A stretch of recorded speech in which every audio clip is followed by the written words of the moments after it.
Okay, everybody, welcome to my spoiler-filled review or spoiler talk video about Ant-Man and the Wasp Quantumania. If you have not seen the movie yet, I do have a non-spoiler review up on the World of Geekdom channel right now. If you're new, of course, subscribe to the channel. We talk about Marvel here and comic book movies and video games sometimes and wrestling and life and whatever I kind of feel like talking about that doesn't fit with my main channel. So today I want to discuss Ant-Man and the Wasp Quantumania. So I guess we'll talk about, in this spoiler review, and again, last chance click off, we're going to go into the plot now. I guess the big thing to talk about is the flaws, because I kind of didn't talk about them in my non-spoiler review. I liked the movie. I actually enjoyed it quite a bit, but there are flaws here. As with most movies, there's going to be things about the film that are just not perfect, and it is what it is. I think the biggest issue, there were two things that I thought were there's a few things. So it doesn't feel like the older Ant-Man movies, and that's not really a flaw, but I want to get that out there. I said it in my non-spoiler review. This felt a lot more like a traditional MCU film, because I think it's because Kang is like an A-tier villain. You know what I'm saying? He's not someone who is going to be wasted necessarily. He's going to be used quite a bit. And the good thing about Kang is he can die multiple times in the MCU and they can keep bringing him back because there's so many variants of him that it's not going to really hurt the integrity of the story. And I do love Jonathan Majors in this movie, man. The way, for everything from the way he emotes looking at Janet to the way that he's like, I'm Kang! Like, he's just a great antagonist and really somebody who has a lot of conflict internally. And the thing I love about Kang as a character is not just, in the comics, but also here, is that he is somebody who fully believes in what he's doing. Obviously, there's different Kang variants, and some of them are more evil than others, but without question, Kang believes he's doing the right thing, especially in this movie. Like, his whole thing, right, how he's destroying universes and wiping out trillions to stop his other variants, kind of like what He Who Remains did, to me is fascinating because, yes, he is a villain, but he's really not in a way. He's kind of trying to do the universe a favor. It's just that there's so many innocent lives that die as a result because now we have the Kang dynasty building and building and building, for the eventual, I guess, invasion or whatever you want to call it that's going to happen in Kang Dynasty. So, but again, John Majors, man, I can't wait till next month when I get to see another Kang variant try to take the World Heavyweight title from Adonis Creed, bro. I can't wait for that. It's going to be great. That's going to be a great one. Anyways, he was the best part of the movie. I mean, I enjoy that guy a lot. I enjoy his character, and I love the way they built him up, all the way through the movie. They mentioned he's coming, he's watching, I love that, and then he steals the show when he's on screen. It's very well done. Now, let's talk about some of the criticisms, okay? Again, visually it was great, no argument there. It's definitely a big special effects movie. I think the biggest problems are the fact that Bill Murray was completely wasted. I mean, like, I wouldn't say it's as big of a travesty as like what they did to Christian Bale in Love and Thunder, but Bill Murray, I love Bill Murray, man. I love me some Bill Murray, bro. I've been a fan of his since I was a little kid. All of his movies, Ghostbusters, Stripes, Scrooged. I love most of his movies, all that stuff. What about Bob? They did nothing with him in this movie, dude. I thought that kind of hurt. One scene and then we never see him again. It's Bill Murray. I'm sure there's more stuff with him that was cut, probably in the deleted scenes, but it's whatever. Also, the other character I thought was not only wasted but handled poorly was Modoc. Okay, so in this movie, and again, this is the spoiler review, so I assume you already saw it.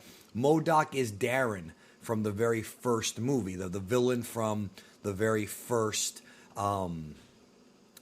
Ant-Man movie. Because remember, he got sent to the quantum realm, and now Kang rebuilt him and made him into Modoc. His arc in this movie was really dumb and really stupid. He's a villain. He's like a mustache twirling villain, a little bit over the top. The special effects for him looked a little weird, but all it takes is Cassie to say stop being a dick, and all of a sudden he says, okay, I'm going to stop being a dick, and rebels against his master and sacrifices himself. There was no sign of Darren, like, not being a dick whatsoever. There was no sign of that at all in any of the previous incarnations of the story. And also, it was almost implied that Darren knew about the Avengers. And yes, I know that 2012 happened, in the MCU, and that was before the first Ant-Man film, so he probably knew about them from that. But it almost felt like he knew that Ant-Man was an Avenger. It almost felt like he knew what was going on in the surface world, and I don't think that makes that much sense considering what ended up happening with Kang and all that stuff. So I didn't like Modoc. Like, I like Modoc in the comics. I like the character and what he is, but in the movie, he was just kind of wasted. Like, he really was. And again, stop being a dick, and all of a sudden he's not a dick anymore. Like, that was stupid. Like, I didn't like that. I did not like that at all. I liked the copycat of the cantina scene here. Again, too limited, kind of wanted more of that. I like the weird, imaginative, characters, like the broccoli guy and the pink thing with holes in it, or the one that wants holes. That was funny. That was cool. I actually really liked the stuff with Hank Pym at the end with all the futuristic ants. That was cool, but I thought it was also it felt like plot convenience. You understand what I'm saying? It really did feel like plot convenience. These are things I couldn't talk about in the non-spoiler because it's actually kind of a big plot point, and I think some people might be interested in keeping that one a secret, and some might actually like it. I thought it was cool when the ants actually showed up to help, but I thought it was also, again, a little bit too like, hey, what a coinky dink, that kind of stuff. That's how I felt. Obviously, others might not feel the same. That's how I felt. The stuff with Kang that I didn't like, most of it I like. What I did not like is if Kang has knowledge of the multiverse and the end and the beginning, he seems to know everything that's going to happen, right? He knows everything that's going to happen, but he couldn't figure out that Hank Pym had these ants. He couldn't figure out that Janet was going to eventually come back to the quantum realm. I know that's not really a big criticism, and I know some folks are going to probably, say that, well, he was in the quantum realm, so there's no way he could have known. And I see that. Like, I totally see that. But if he has knowledge of, like, the multiverse, like, does he... Obviously, the answer to this, that he doesn't remember everything. Or he doesn't know much about the main MCU timeline, the main MCU story, the one that we've seen. Because if so, then he probably would have known what was going to happen. So clearly he spent most of his younger years in other parts of the multiverse. You understand what I'm saying? And it just felt like... It felt like somebody who's that far into the future and has all that technology. It's weird that they banished him to the quantum realm and he couldn't figure out a way out. Like, what was weird about it is if he's from the future, right, he needs Pym particles. How does... So what you're telling me is that Kang did not know about Pym particles? You're telling me that there wasn't like a variant of Hank Pym he could have taken the Pym particles from? You know what I mean? That was weird. Like, that was weird. Like, you see what I'm saying? Like, it's not really a big plot hole, but it's something I thought was a bit too convenient. That, to me, is some of the issues with the writing of the movie. Again, it's not ruining the movie for me. It might ruin it for some. It's not really ruining it for me. But it is things that I noticed as I was watching the film. I did. The fight at the end with Kang and Ant-Man was a good fight. It was a fun fight to watch. But at the same time, you would think that Kang is so powerful that he would just be able to run through Ant-Man. But that didn't happen. However, I will say, the scene where Ant-Man turns gigantic and starts destroying all the buildings in the empire of Kang, I thought that was very, very cool. Very cool. Also, is it just me, and I kind of said this in the non-spoiler, but do you think the Wasp could have done more? I felt like there wasn't much for her to do. It was really the story of Scott and Cassie. That's really what it was, more so than the Wasp. She was off with, the other characters, with Hank and Janet, but I was like, man, she didn't really do much. She didn't really do much in this movie, and their relationship, like, I guess it's somewhat evolved, but not really. Like, that's kind of happened in the last movie a bit more. This movie kind of felt like the main characters, like the Ant-Man, the Wasp, it almost felt like they were secondary to Kang. I think that might be why so many people were so, enthralled. So many critics loved Kang because he does like kind of steal the movie. Like in no way is like Paul Rudd a bad actor. He's not. Nobody in this movie is a quote, especially not Michael Douglas and Michelle Pfeiffer. They have decades of experience. But like Jonathan Majors, dude, like it's not just him, the character of Kang, he's just good at playing it. So I'm really looking forward to see all the different variants of Kang coming up in the future. I'm probably going to do videos on that kind of stuff coming up, maybe in a few more days, maybe next week, maybe a week after, when people have seen the movie a bit more and we can really dissect what's going on. Some of the characters in the quantum realm were cool looking, and they were coolly designed. It definitely was going for that Star Wars vibe. It had a mix of Star Wars and Star Trek. I actually compared it to Land of the Lost or Journey to the Center of the Earth. That's how the first sort of half of the movie feels. Then it becomes Star Wars in the second half. Not really in a bad way. It's good Star Wars, in my opinion. I know that some people complained about how the characters were very quippy, like the humor, like with the characters in the quantum realm, it was, instead of it being like an alien race that behaves differently, they were kind of written the same way that everybody else is. And I don't know if it's because those things just don't bother me, or if it's because I'm so used to it. I can't really answer that question, but it didn't bother me. It did not bother me. Like, I can just sit here and be like, yeah, it's true. I can see why it would bother some people, but it really did not get under my skin. Just keeping it real with you. It's not like the other Ant-Man movies, but I was okay with that. I really was. And a lot of people, from what I was told, I guess people were saying it's the worst MCU movie. And it's like, dude, just Kang by himself, just Jonathan Majors as Kang by himself prevents this from being the worst one. If you want to say that, Eternals is the worst one because it didn't really have like a really solid, interesting villain and it had that dry look to it, okay, fine. Black Widow had some problems. Even Love and Thunder had a lot of issues, mostly the fact that Gore the God Butcher was wasted. But I don't know, man. Thor 2, for me, Thor, the second one, which I haven't actually seen in years, so maybe I'll change my mind if I watch it now. That's still the worst MCU movie, bro. Like, just trying to watch it, like, when I sit here and I'm like, I want to watch this movie, I end up, like, doing something else, because I just have bad memories, because that's a movie that I tried to watch twice, and the first time I fell asleep, and the second time I fell asleep again. So I basically, this is kind of stupid, but I fell asleep for the second half the first time I saw it, and then I fell asleep for like the first third the second time I saw it. So I kind of had to put two and two together, and maybe that's why I never gave it a fair shake. That kind of happened with Wonder Woman 84, where my first viewing of it, I kind of did snooze through some of the movie, and then, I try to rewind it, but it's not really watching a movie start to finish. And I recognize that mistake now.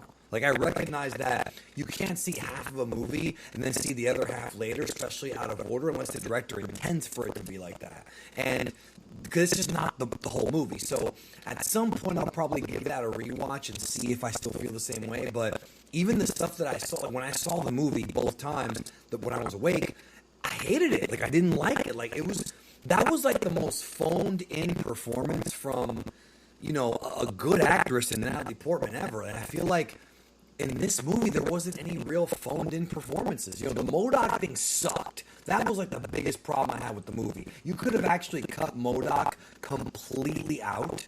Like, just cut him completely out and the movie would be better. I kind of wish that fans would, like, recut the movie to do that, but you kind of can't because Modoc's the one that breaks Kang's shield. I guess he has the powers to do that. I don't know. Weird.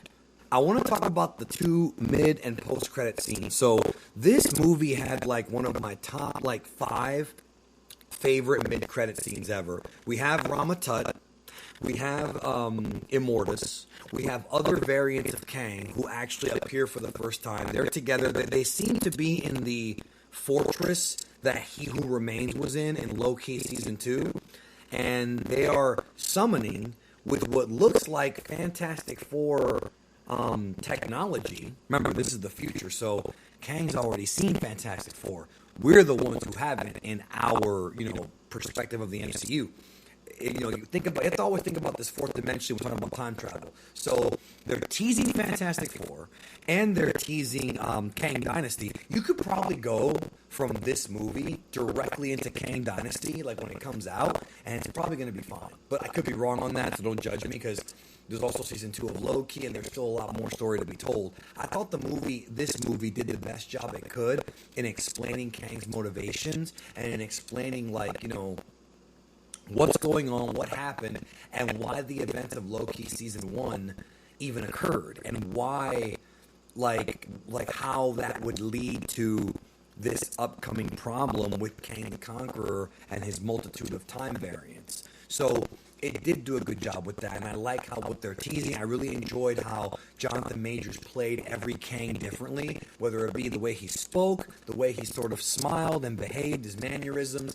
I can't even imagine how much fun that guy's having playing Kang, because it's almost like James McAvoy in Split. You're playing multiple characters. You're playing the same character, but it's like multiple different versions of it. And this kind of stuff comes along once in a lifetime, because there's not a lot of characters in fiction, even in comic books, that are quite like Kang. Where there's all these different versions, but it's the same guy, so there's some similarities. So Majors, I'm not going to say he lucked out, because that wouldn't be fair, and he also is a great actor. He earned that spot. But man, like, his whole resume could just be Kang, and you can't even say he's a bad actor. You know what I'm saying? I love that. And then, of course, the post-credit scene was once again another variant. Back in, like, 1901, Loki and what looks to be Owen Wilson's character are somewhere in the past. Like I said, 1901 roughly is where Victor Timely is supposed to be from, and that's another variant of Kang. And I like how in the movie they play a lot with time is not what you think. Time, I tried to find enough time, etc. The word time kept coming up over and over and over again. And I do kind of feel like going forward, what's probably going to end up happening is that the birth of Kang as a villain, like the reason why this Kang thing is even happening, the reason why Loki even happened is because of what the Avengers did. I mean, it literally is because of what the Avengers did in Endgame. Like, in other words, what I'm trying to tell you is the Avengers going back in time to get the stones to save the present timeline, right? That right there, I feel that right there is what triggered this whole Kang problem from happening. So they kind of solved one problem, Thanos, and opened up a whole new can of worms with the Kang. It's like out of the frying pan to the fire. I'm probably going to do a whole video about this down the road, because it's interesting if they do go in that direction. I was actually pretty surprised they were even going to do Victor Timely at all. Like, I was expecting to see Rama Tut. I was expecting to see Iron Lad. Like, I'm expecting some of these characters to appear, some of these Kang variants. I'm expecting that, but I was not expecting Victor Timely. That was one where I was like, maybe too deep, but they're doing it, and he seems to be, I guess, the primary antagonist or one of the centerpieces of Loki Season 2. So they definitely did a good job of teasing Loki Season 2 in the post-credit scene. I loved Loki. That's actually my favorite MCU Disney Plus show so far. I had the most fun with it, and it had the most consequences. What happened in that show literally is what leads to this entire Kang problem. Literally. You know what I'm saying? So, that's a show that people who are just getting into the MCU, who maybe only saw the movies and never got to see a Disney Plus show, that's essential viewing. I would even go so far as to say that WandaVision isn't even as important anymore as this movie is. Yes, I know WandaVision ties into Doctor Strange and other things, but Loki and Ant-Man 3, this movie, these are important for where we're going with the Kang Dynasty story. So those are my thoughts, my spoiler review on things that I couldn't talk about in the non-spoiler. What do you think? Let me know down below. Did you like the movie? I even have some of my friends hating this movie, which I understand. I respect it. We don't have to agree, and that's cool. I enjoyed it. It is what it is. What did you think? Let me know.